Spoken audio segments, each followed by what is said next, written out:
Morning student. आज हम बात कर रहे हैं मर्चेंट बैंकिंग पार्ट 1 में कि what is a merchant banking and the difference between commercial bank and merchant banking. यानी मर्चेंट बैंकिंग क्या होती है, वाणिज्य बैंक और मर्चेंट बैंकिंग में क्या अंतर है उसके बारे में।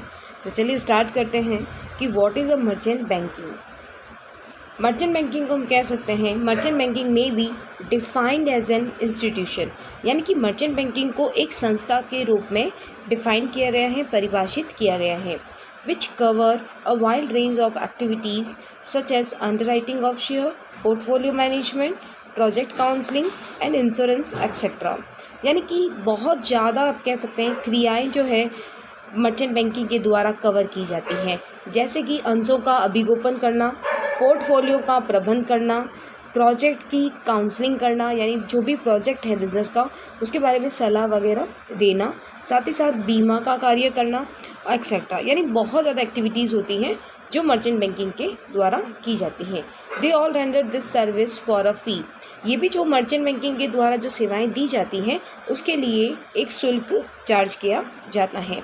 बहुत कॉमर्शियल एंड इन्वेस्टमेंट बैंक्स में engage in merchant banking activities. देखिए, जो कॉमर्शियल बैंक हैं, वाणिज्य बैंक है, या हम कह सकते हैं विनियोग बैंक है, ये दोनों ही मर्चेंट बैंक की क्रियाओं में व्यस्त रहती हैं, ठीक है, उसमें एंगेज रहती हैं, ये आपको ध्यान रखना है। सेकंड क्या कह रहा है, the original purpose of merchant banking was to facilitate और finance production and trade of commodities and hence the name merchant.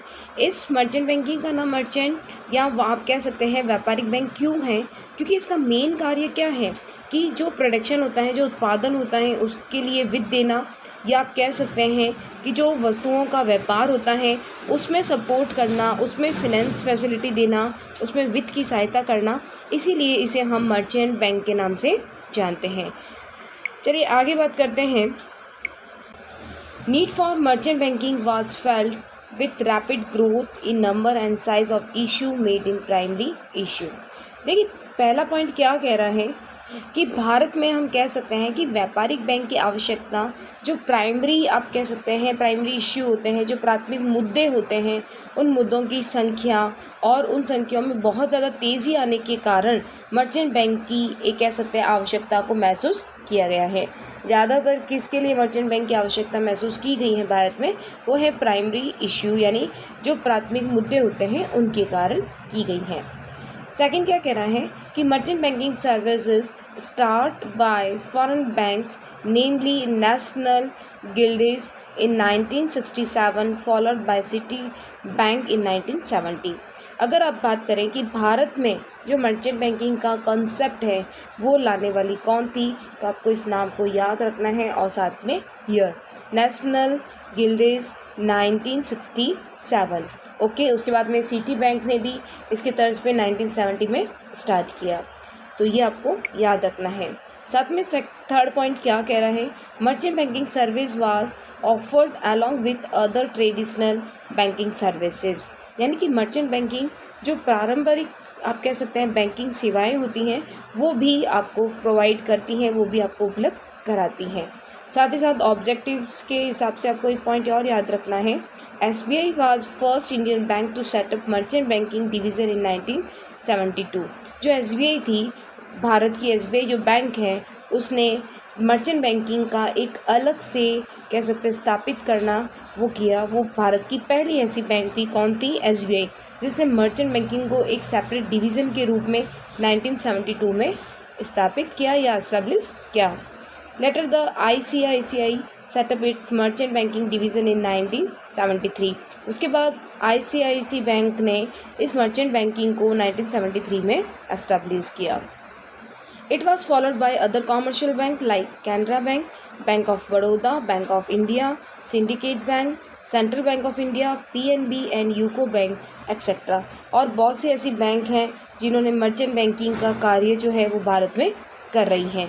तो देखिए, एग्ज़ाम के पॉइंट ऑफ व्यू से आपको 2 मार्क्स का क्वेश्चन याद रखना है, वो ये है कि भारत में जो मर्चेंट बैंकिंग का एक सेपरेट से डिवीज़न बनाने का जो प्रथम कार्य है वो SBI बैंक ने 1972 में किया है। अगर हमें ये पूछा जाता है कि भारत में सबसे पहले मर्चेंट बैंकिंग का कंसेप्ट कौन लेके आया था, तो ये आपको याद रखना है ईयर के साथ में। राइट। तो चलिए अब हम बात करते हैं कि what is the difference between commercial bank and merchant bank. एक कॉमर्स वाणिज्यिक बैंक और मर्चेंट बैंक में क्या अंतर हो सकता है उसके बारे में। तो देखिए, सबसे पहला बात करते हैं फंक्शन की। देखिए, कॉमर्शियल बैंक होती है वो आप जानते हैं सेविंग यानी बचत का काम करते हैं, अकाउंट्स ओपन करती हैं, लोन देती हैं, credit cards, credit to business, ठीक है, ब्रोकरेज सर्विसेज, ठीक है, ये दलाली वाली सेवाएं जो ये है कॉमर्शियल बैंक अपने अधिकतर इंडस्ट्रियल एरिया में देती हैं और एक कॉमन मैन के लिए सर्विसेज देती हैं। जबकि मर्चेंट बैंकिंग होती है वो अधिकतर फिनेंशियल जो होती हैं वित्तीय आवश्यकताएं उसको करती हैं, साथ ही साथ कंसल्टेंट यानी कि बहुत ज़्यादा ऐसे प्रोजेक्ट होते हैं बिजनेस से उनके बारे में कंसल्टेंट करती हैं, एडवाइजरी सर्विसेज देती हैं यानी सलाहकार की जो सेवाएं हैं वो देती हैं। हाउ दे मेक मनी यानी कॉमर्शियल बैंक कैसे मनी बनाता है, लोन इशूइंग आप जानते हैं by providing small business and home improvement loan, ज़्यादा से ज़्यादा ये क्या करता है, ऋण देने में सपोर्ट करता है। जबकि मर्चेंट बैंकिंग का क्या होगा, profit from fee it charge it's large customer for the service it provide. जो मर्चेंट बैंकिंग होता है वो अपने लिए मनी कैसे बनाएगा, वो ज़्यादा से ज़्यादा बड़े बड़े प्रोजेक्ट के लिए जो अपनी सेवाएं देता है मर्चेंट बैंक उसके बदले में जो फ़ीस आती है, जो शुल्क आता है, उससे वो अपने लिए मनी बनाता है यानी अपने लिए मनी उपलब्ध करवाता है। इफ़ेक्ट ऑन द इकोनॉमिक यानी कि अपनी अर्थव्यवस्था पे क्या प्रभाव पड़ता है, provide money for loan and also for expansion of business, ये बिज़नेस के लिए लोन प्रोवाइड करता है, ऋण देता है ताकि जो व्यापार है हमारे बिज़नेस, जो भारत का ट्रेड है, जो भारत का बिज़नेस है, उसको ज़्यादा से ज़्यादा कह सकते हैं विस्तार किया जा सके बिज़नेस का, ठीक है। अगर बिज़नेस को टाइम टू टाइम लोन मिलेगा तो वो जाहिर है कि वो कितना करेगा, ग्रोथ कर पाएगा।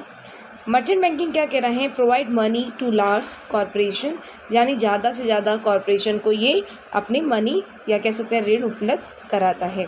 तो चलिए आगे हम बात करते हैं और क्या डिफरेंस हो सकता है। देखिए, anyone can open an account, commercial bank में कोई भी अकाउंट ओपन कर सकता है और it can not be done, जबकि मर्चेंट बैंकिंग में ऐसा नहीं होता है। लेस एक्सपोज टू रिस्क, जोखिम थोड़ी कम होती है, जबकि अब मर्चेंट बैंकिंग में मोर एक्सपोज टू रिस्क यानी ये मर्चेंट बैंकिंग जो है वो बिज़नेस के लिए ही बना है, इसीलिए थोड़ी सी आप कह सकते हैं जोखिम ज़्यादा रहती है।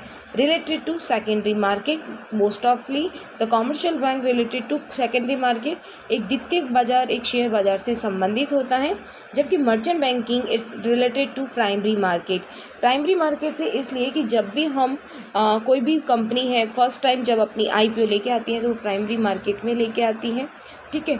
तो यहाँ पे जो प्राइमरी मार्केट में जो एडवाइस का काम करना है, प्रोजेक्ट की काउंसलिंग करनी है, वो सभी मर्चेंट बैंक करती हैं, इसीलिए it's related to primary market. It's assets oriental, ये संपत्ति से संबंधित होगा, जबकि ये मैनेजमेंट ओरिएंटल होता है।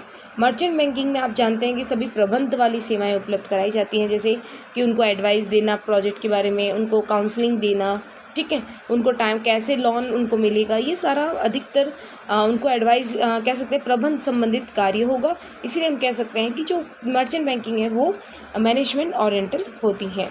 Play the role of finance, कि जो कॉमर्शियल बैंक होती हैं वो वित्त से संबंधित भूमिका निभाती हैं अर्थव्यवस्था में, ये आपको ध्यान रखना है। जबकि जो मर्चेंट बैंक होती हैं play different role like underwriting and portfolio and etcetera, जबकि जो मर्चेंट बैंकिंग होती है वो अभिगोपन का कार्य करती हैं, पोर्टफोलियो से संबंधित कार्य करती हैं और वो मैनेजमेंट से संबंधित कार्य करती है, यानी डिफरेंट टाइप की जो रोल होता है वो मर्चेंट बैंकिंग के द्वारा किया जाता है। तो ये थे difference between commercial bank and merchant bank. Next video में हम देखेंगे कि मर्चेंट बैंक के क्या क्या इंपॉर्टेंट फंक्शन है उसके बारे में।